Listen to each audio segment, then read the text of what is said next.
گیلیپولی میں وینس کی بحریہ کے ہاتھوں ہونے والی شکست سلطنت عثمانیہ کی اب تک کی سمندر میں سب سے بڑی شکست تھی، لیکن اس شکست کے باوجود سلطان محمد اول نے البانیہ میں وینس کے علاقوں پر حملہ کر کے اس شکست کا بدلہ لے لیا تھا، اور بلغاریہ میں بھی میرزا اول کو سلطان نے اپنا موتی اور فرما بردار بناتے ہوئے اس سے سالانہ خراج دینے پر مجبور کر دیا تھا۔ اب سلطان اپنی زندگی کی بقیہ دن دارالحکومت ادرنہ شہر میں سکون کے ساتھ گزارنا چاہتے تھے، کیونکہ امیر تیمور کے حملوں اور جنگ انقرہ میں شکست اور پھر شہزادوں کی آپس میں خانہ جنگی، ان سب نے سلطان محمد اول کو تھکا دیا تھا۔ سلطان کی زندگی کے بقیہ دن سکون کے ساتھ گزرتے کہ اس دوران سلطان کو دو بڑی بغاوتوں کا سامنا کرنا پڑا۔ ایک بغاوت ان کے بھائی مصطفیٰ کی جانب سے تھی، جبکہ دوسری بڑی بغاوت شیخ بدرالدین کی جانب سے تھی۔ یہ شیخ بدرالدین کون تھے؟ شیخ بدرالدین 1559 عیسوی میں عثمانی دارالحکومت ادرنہ کے قریب ایک گاؤں سمامنا میں پیدا ہوئے تھے۔ ان کے والد اسرائیل ایک تجربے کار عثمانی سپاہی تھے، جنہوں نے مشہور عثمانی کمانڈر حاجی البے کے ساتھ کئی جنگوں میں حصہ لیا تھا۔ ان کے دادا عبدالعزیز اورحان غازی کے زمانے میں رومیلیا تھے، اور ان لوگوں میں سے تھے جنہوں نے یورپ میں اورحان غازی کے بیٹے سلیمان پاشا کے ساتھ مل کر فتوحات حاصل کی تھیں۔ ان کے والد اسرائیل نے ادرنہ شہر میں ایک یونانی عہدیدار کی بیٹی سے شادی کی تھی، جس سے کہ شیخ بدرالدین پیدا ہوئے۔ شیخ بدرالدین نے اپنی ابتدائی تعلیم سماونا میں حاصل کی تھی۔ جب وہ ادرنہ آئے تو انہوں نے مولانا یوسف سے گرامر اور فقہ کی تعلیم حاصل کی۔ اس کے بعد وہ بورسا شہر چلے گئے، جہاں انہوں نے اس وقت کے جج محمود افندی سے باقی علوم حاصل کیے۔ یہاں بورسا میں جب انہوں نے اپنی تعلیم مکمل کی تو اپنے استاد کے مشورے پر وہ کارامان قبیلے کے دارالحکومت کونیا چلے گئے، جہاں انہوں نے 4 ماہ تک ایک عالم فیض اللہ سے منطق اور فلکیات کی تعلیم حاصل کی۔ اس کے بعد بدرالدین کونیا سے یروشلم بیت المقدس چلے گئے، جہاں پر انہوں نے ابن الاسقلانی سے حدیث کا علم حاصل کیا، اور یروشلم سے وہ مملوک سلطنت کے دارالحکومت قاہرہ چلے گئے۔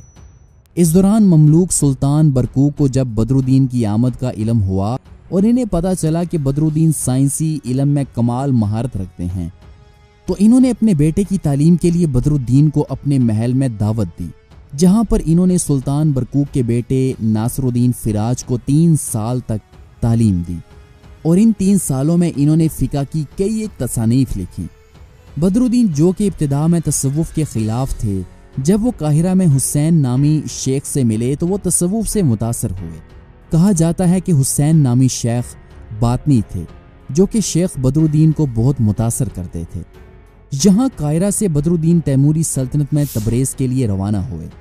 اس دوران 1403 عیسوی میں تیموری سلطنت کا حکمران امیر تیمور اناطولیہ سے لوٹ مار کر کے واپس لوٹ آیا تھا۔ یہاں تبریز میں بدرالدین کئی ایک علماء سے ملے اور ان کی امیر تیمور سے ملاقات بھی ہوئی۔ امیر تیمور ان کی ذہانت اور ان کے علم سے بہت متاثر ہوا، اور اس نے انہیں بہت سا انعام و اکرام بھی دیا۔ اس دوران بدرالدین کی زندگی میں سب سے اہم موڑ تب آیا جب انہوں نے قزوین کا دورہ کیا، جہاں پر باطنی فدائیوں کا مشہور قلعہ الموت تھا۔ یہ نہیں کہا جا سکتا کہ الموت میں شیخ بدرالدین کس سے ملے، لیکن جب وہ قزوین سے واپس قاہرہ پہنچے تو ان کی زندگی تقریباً بدل چکی تھی۔ قاہرہ میں ان کے شیخ حسین کی وفات کے بعد انہوں نے ایک نئے فرقے کی بنیاد رکھی، لیکن تھوڑے ہی دنوں میں قاہرہ میں وہ اپنے باطنی نظریات کی وجہ سے غیر مقبول ہو گئے۔ اس وجہ سے انہوں نے اپنے آبائی شہر ادرنہ واپس جانے کا فیصلہ کیا، کیونکہ انہیں قاہرہ سے نکال دیا گیا تھا۔ یہاں قاہرہ سے شیخ بدرالدین کارامان قبیلے کے دارالحکومت کونیا جا پہنچے، جہاں کے لوگوں نے بڑی گرمجوشی کے ساتھ ان کا استقبال کیا۔ کونیا کے بعد شیخ بدرالدین بنو ایدین قبیلے گئے، یہاں انہوں نے اپنی نظریات کی خوب تشہیر کی، جس کے بعد بے شمار شاگرد ان کے پاس جمع ہو گئے۔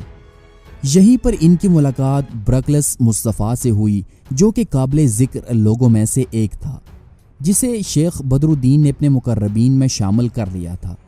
یہاں سے بدرالدین کوتاہیہ چلے گئے، جہاں ان کی ملاقات اکلوی تورلک کمال سے ہوئی۔ شیخ بدرالدین اناطولیہ میں خاص طور پر علوی ترکمانوں میں بہت زیادہ مقبول تھے، اس لیے انہوں نے اپنے لیے بہت سے شاگرد جمع کر لیے۔ یوں اناطولیہ میں مشہور ہو جانے کے بعد وہ یورپ میں ادرنہ شہر چلے گئے۔ ادرنے شہر میں شیخ بدر الدین سے بہت سے لوگ ملنے آیا کرتے تھے، یہاں تک کہ وہ اپنے دور میں علم و حکمت کے اعتبار سے سب سے برتر تھے۔ اس وقت جب کہ شیخ بدر الدین ادرنے شہر میں موجود تھے، عثمانی شہزادے موسیٰ چیلیبی نے اپنے بڑے بھائی سلیمان کا تختہ الٹ دیا تھا اور وہ ادرنے شہر میں تخت نشین ہو چکا تھا۔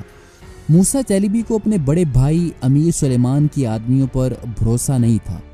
اس نے شیخ بدر الدین کا کافی نام سنا ہوا تھا، جو کہ ادرنے کے سب سے معزز عالم مانے جاتے تھے۔ موسیٰ چیلیبی اپنے وفد کے ساتھ شیخ بدر الدین کے پاس گئے اور انہیں حکومتی عہدوں کے لیے دعوت دی، جس کے بعد سلیمان کی آدمیوں کو برطرف کر کے شیخ بدر الدین اور ان کے خاص مصاحبین کو رومیلیا میں اعلیٰ عہدوں پر مامور کیا گیا۔ لیکن جلد 1413 عیسوی میں موسیٰ چیلیبی کو ان کے چھوٹے بھائی محمد اول نے شکست دیتے ہوئے 11 سالہ خانہ جنگی کا خاتمہ کیا اور وہ 5ویں عثمانی سلطان کے طور پر ادرنے شہر میں تخت نشین ہوئے۔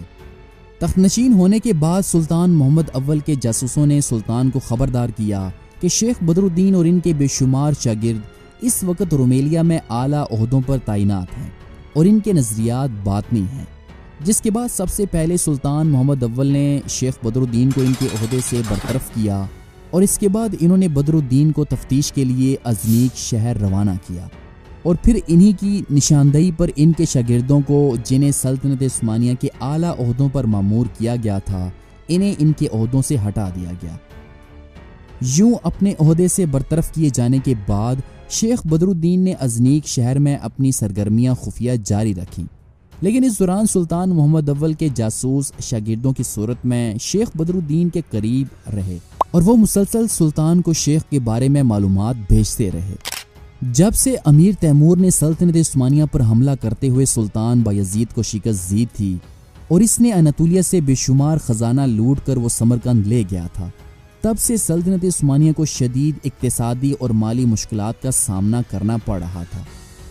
امیر تیمور کے ظلم و ستم سے بچ جانے والے لوگوں نے مغرب کی جانب کا رخ کیا۔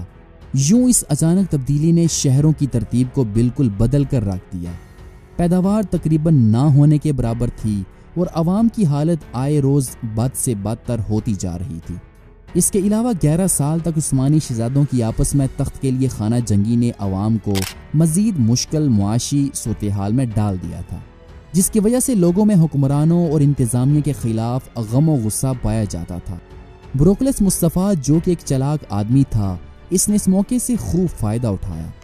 اس نے کیا کچھ یوں کہ اس بکھرے ہوئے مجمع کو اپنے جھنڈے تلے جمع کرنے کا سنہری موقع ہاتھ سے نہ جانے دیا اور اس نے شیخ بدر الدین کے نظریات کو پھیلانا شروع کر دیا۔ اس کے مطابق جنت اور جہنم جیسی کوئی جگہ تھی ہی نہیں اور وہ شیطان اور فرشتوں کے وجود سے بھی انکار کرتا تھا۔ شیطان کو انسانوں کے اندر ایک ہوس پرست قوت کے طور پر بیان کرتا تھا اور اس نے فرشتے کو انسان کے اندر نیکی کی طرف رجحان سے تعبیر کیا۔ مزید اس نے اسلام، عیسائیت اور یہودیت کے درمیان اختلافات کو ختم کرنے کے لیے بھی اس نے کام کیا۔ اس نے مساوات اور مشترکہ ملکیت کے تصورات کے ساتھ غریبوں، بے روزگاروں کو امیروں کی جائیدادوں سے حصہ دیا۔ اس نے امیروں کی تمام جائیدادیں ضبط کر کے غریبوں میں بانٹ دیں۔ اس دوران جبکہ شیخ بدر الدین کے شاگرد بروکلس مصطفیٰ اور طورل کمال اس علاقے میں اپنے حامیوں کو جمع کرنے میں مصروف تھے کہ اس دوران عثمانی سلطنت میں ایک اہم ترین پیش رفت ہوئی۔ وہ اہم ترین پیش رفت سلطان بایزید یلدرم کا گمشدہ بیٹا شہزادہ مصطفیٰ تھا، جو کہ جنگ انقرہ کے بعد سے غائب تھا۔ دراصل شہزادہ مصطفیٰ کو امیر تیمور اپنے ساتھ سمرقند لے گیا تھا، جہاں امیر تیمور کی موت کے بعد مصطفیٰ چیلیبی اپنی جان بچا کر سمرقند سے بھاگنے میں کامیاب ہو گیا۔ یہاں اناطولیہ میں کارمان قبیلے کے دارالحکومت کونیا میں آنے کے بعد جب اسے معلوم ہوا کہ اس کے سارے بھائی تخت کی جنگ میں مارے گئے ہیں اور اس کا زندہ بچ جانے والا بھائی محمد اس وقت عثمانی سلطنت کا واحد سلطان ہے، تو اس نے ایک تو کارمان قبیلے میں پناہ لی اور دوسرا اس نے اپنے بھائی کے خلاف بغاوت کرنے کا ارادہ کر لیا۔ اس کے بعد وہ کونیا سے بنو جاندار قبیلے کے سردار اسفندیار بے کے پاس چلا گیا۔ اسفندیار بے نے عثمانی شہزادے کا ولاچیا کے بادشاہ میرزا اول کے ساتھ ایک معاہدہ کروایا، جس کے تحت اس نے ولاچیا سے سلطان محمد اول کے خلاف فوجی مدد مانگی۔ پھر اس نے ایک جہاز عثمانی شہزادے کو دیا، جس کے بعد مصطفیٰ اس جہاز سے بحیر اسود کو عبور کرتے ہوئے رومیلیا جا پہنچا۔ رومیلیا میں مصطفیٰ کا میرزا اول نے سپاہیوں کے ساتھ شاندار استقبال کیا۔ باغی عثمانی شہزادے مصطفیٰ کو اس دوران رومی شہنشاہ مینویل کی فوجی مدد بھی حاصل تھی۔ یوں ولاچیا اور رومی سلطنت کی مدد سے مصطفیٰ نے ایک مضبوط فوج جمع کر لی۔ اس کے بعد مصطفیٰ چیلیبی نے بجائے اس کے کہ وہ براہ راست عثمانی دارالحکومت ادرنے پر حملہ کرتا، اس کے برعکس اس نے اپنی فوج کو دریائے ڈینیوب میں موجود بحری جہازوں پر سوار کیا اور وہ بحیر اسود کے راستے پہلے قسطنطنیہ پہنچا، پھر وہ بحر مارمرا سے ہوتا ہوا بحر ایجین میں آیا اور جہاں سے وہ تھیسالونیکا جو کہ رومی سلطنت کا علاقہ تھا وہاں داخل ہوا، اور یہیں سے اس نے عثمانی سلطنت کے یونانی علاقوں پر حملے کے لیے بغاوت شروع کی۔ عثمانی شہزادے مصطفیٰ کی یہ بغاوت شیخ بدرالدین کے پیروکاروں کے لیے ایک بہترین موقع تھا، کیونکہ عثمانی سلطان محمد اول اور شہزادہ مصطفیٰ رومیلیا میں دوبارہ تخت کے لیے لڑنے جا رہے تھے۔ یوں اس موقع سے فائدہ اٹھاتے ہوئے اناطولیہ میں بنو ایدین قبیلے میں موجود بروکلس مصطفیٰ نے بغاوت کی آگ شروع کر دی۔ اگرچہ بروکلس مصطفیٰ شیخ بدرالدین کا ایک خلیفہ تھا اور اس علاقے میں شیخ بدرالدین سے زیادہ اس کی عزت تھی، اس کے پیروکار اس پر جان نچھاور کرتے تھے اور اس کے ہر حکم کی تعمیل کی جاتی تھی، یہاں تک کہ اگر بروکلس مصطفیٰ اپنے شاگردوں میں سے کسی ایک کو آگ میں چھلانگ لگانے کا حکم دیتا تو وہ بغیر سوچے سمجھے آگ میں کود جاتے۔ کچھ روایات کہتی ہیں کہ شیخ بدرالدین کو اس بغاوت کا علم نہیں تھا، جبکہ بعض روایات کے مطابق اس بغاوت کی منصوبہ بندی خود شیخ بدرالدین نے کی تھی۔ اسی بغاوت کے دوران ہی شیخ بدرالدین ازنیک سے فرار ہو کر بنو جاندار قبیلے میں اسفندیار بے کے پاس چلے گئے، جہاں سے وہ جہاز پر سوار ہو کر رومیلیا میں ولاچیا کے بادشاہ میرزا اول کے پاس جا پہنچے۔ یہاں ولاچیا کے قریب موجود عثمانی علاقوں میں علوی ترکمان زیادہ آباد تھے، اس لیے شیخ بدرالدین نے یہاں اپنے نظریات کی خوب تشہیر کی اور اس نے یہاں پر ایک بغاوت کھڑی کر دی اور بے شمار علاقوں کو اپنے کنٹرول میں لے لیا۔ یوں ان پہ در پہ بغاوتوں نے جلالی سلطان محمد اول کو ایک مشکل ترین موڑ پر لا کھڑا کیا تھا۔ گویا یہ سب کچھ ایک شاندار منصوبہ بندی کے تحت کیا گیا تھا۔ جب سلطان محمد اول اپنی فوج کے ساتھ باغی شہزادے مصطفیٰ چیلیبی کی فوج کے خلاف ادرنے شہر سے روانہ ہوئے تو اناطولیہ میں موجود عثمانی کمانڈر اسکندر بے کو سلطان نے حکم دیا کہ وہ بنو جاندار قبیلے میں موجود بروکلس مصطفیٰ کی بغاوت کو کچل دے۔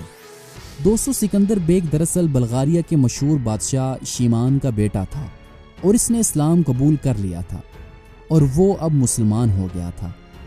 سکندر بے نے فوراً سپاہیوں کو اپنی کمان میں اکٹھا کیا اور اس نے بروکلس مصطفیٰ کی طرف پیش قدمی شروع کی، لیکن جب وہ کارا بورن پہنچا تو اسے اپنے خلاف کوئی باقاعدہ فوج کھڑی نظر نہ آئی، کیونکہ بروکلس مصطفیٰ کے پیروکار ہر گلی اور ہر گھر میں ہزاروں کی تعداد میں موجود تھے، جو بجائے اس کے سامنے آ کر تلوار نکال کر حملہ کرتے، اس کے برعکس ان باغیوں نے عثمانی فوج کے خلاف گوریلا جنگ چھیڑ دی اور عثمانی فوج اس گوریلا جنگ کی عادی نہیں تھی۔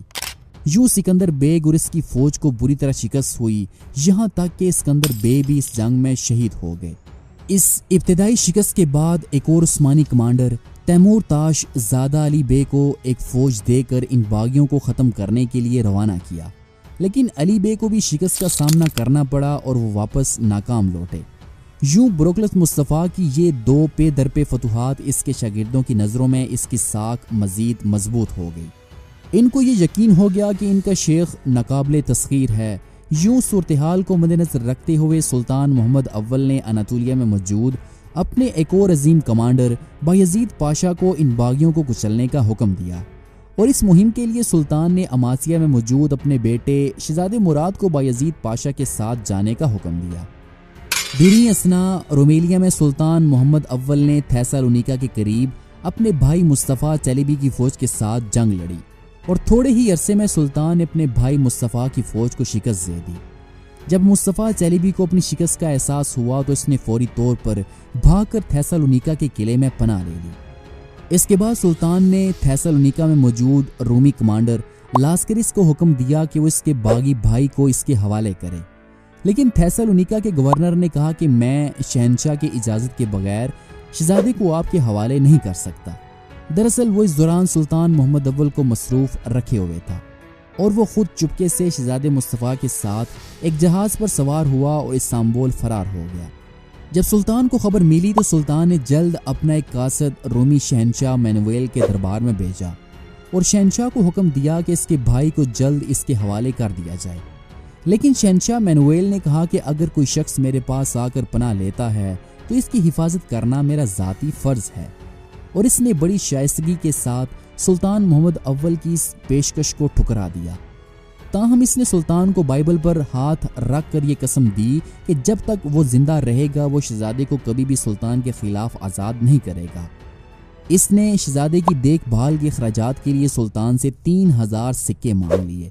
سلطان نے اس درخواست کو قبول کرتے ہوئے رومیوں کے ساتھ معاہدہ کر لیا، کیونکہ سلطان اس دوران رومیلیا اور اناطولیہ میں پھیلی دونوں بغاوتوں کو ختم کرنا زیادہ ضروری سمجھتے تھے۔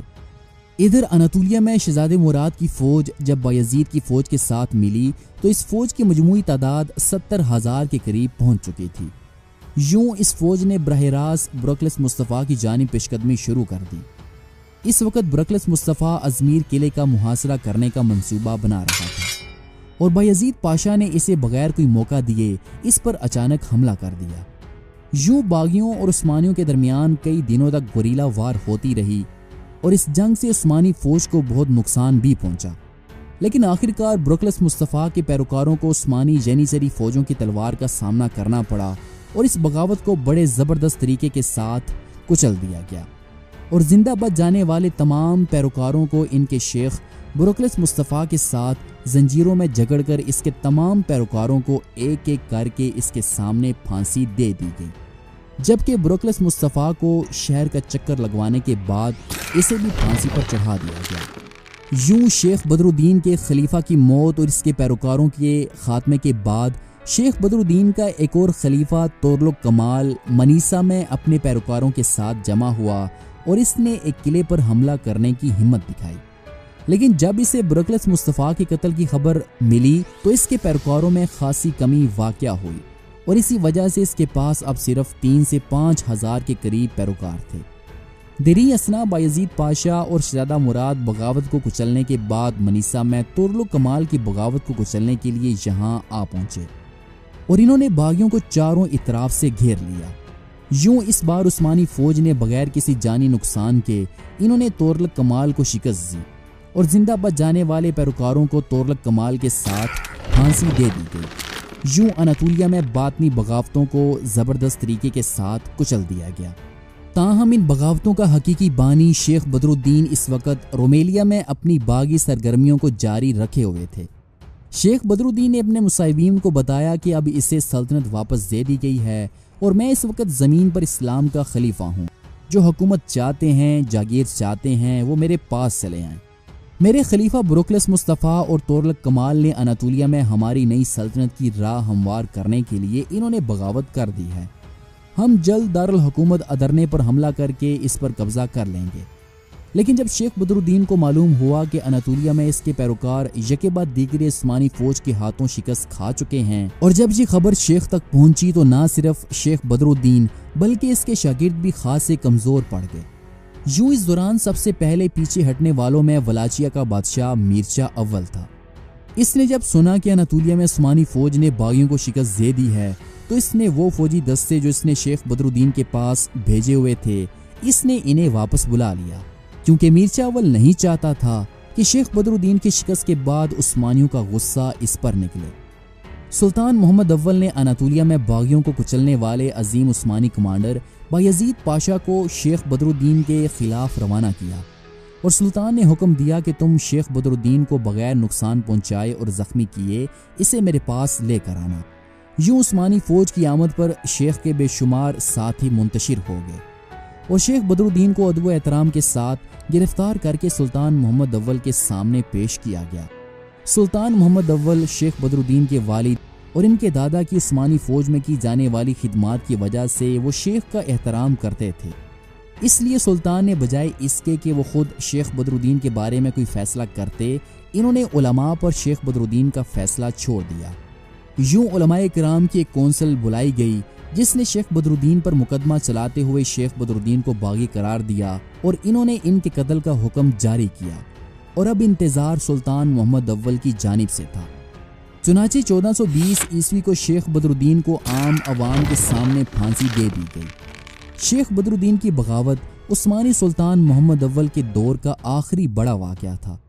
اس کے ٹھیک ایک سال بعد یعنی کہ 1421 عیسوی میں سلطان محمد اول پر فالج کا حملہ ہوا، جس کی وجہ سے سلطان بستر مرگ پر چلے گئے۔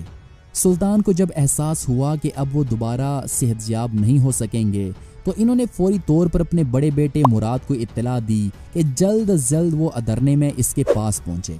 اس دوران سلطان نے حکم دیا کہ اگر میرے بیٹے کے آنے سے پہلے میری موت ہو جاتی ہے تو میری موت کو مخفی رکھا جائے، یہاں تک کہ مراد ادرنے میں تخت نشین نہ ہو جائے، کیونکہ سلطان نہیں چاہتے تھے کہ ایک بار پھر سلطنت عثمانیہ تخت کی خاطر اس کے بیٹے آپس میں ایک دوسرے کا خون بہائیں۔ سلطان کے حکم کے مطابق ان کا بڑا بیٹا شہزادہ مراد جلد دارالحکومت ادرنے پہنچا۔ سلطان محمد اول کے بلند اخلاق اور اعلیٰ اوصاف کی شہادت دینے میں تمام مورخین متفق ہیں۔ وہ بے حد کشادہ دل اور منصف مزاج سلطان تھے۔ سلطان اپنے وعدوں کو سختی کے ساتھ پورا کرتے۔ سلطان کی عدالت میں ہر مذہب، ہر قوم اور ہر فرقہ برابر تھا۔ عیسائی رایا کی بہبودی کا سلطان کو اس قدر خیال رہتا تھا کہ ان کے ساتھ کسی قسم کی زیادتی کو برداشت نہیں کرتے تھے۔ سلطان محمد اول نے 41 سال کی عمر میں 824 ہجری بمطابق 1421 عیسوی میں وفات پائی، اور آپ کو بورسا میں مسجد خضر سے متصل، جسے سلطان نے خود تعمیر کرایا تھا، دفن کیا گیا۔ یہ مسجد اسلامی طرز تعمیر اور سنگ تراشی کا بہترین نمونہ خیال کی جاتی ہے۔ اگرچہ سلطنت عثمانیہ کے شروع کے 10 فرما رواؤں میں سلطان محمد اول ہی ایسے حکمران تھے جن کے عہد میں سلطنت کی توسیع نہیں ہوئی تھی، تاہم جنگ انقرہ کے بعد سلطنت عثمانیہ تباہی کی جس منزل پر پہنچ چکی تھی، اور پھر 11 سال کی مسلسل خانہ جنگیوں سے جو مزید خطرات پیدا ہو گئے تھے، ان پر نظر ڈالی جائے تو سلطان محمد اول کا یہ کارنامہ کچھ کم حیرت انگیز نہیں ہے کہ انہوں نے سلطنت کے کسی صوبے کو ہاتھ سے جانے نہ دیا، اور گو ان کے مختصر عہد حکومت میں ایشیائے کوچک کی ترک ریاستوں پر پوری طرح قبضہ نہ ہو سکا، لیکن پھر بھی سلطان نے ان سب کو زیر کر کے سلطنت عثمانیہ کے دامن سے انہیں وابستہ رکھا۔ عظیم جلالی سلطان محمد اول کو بجا طور پر سلطنت عثمانیہ کو مضبوط کرنے والے سلاطین میں شمار کیا جاتا ہے۔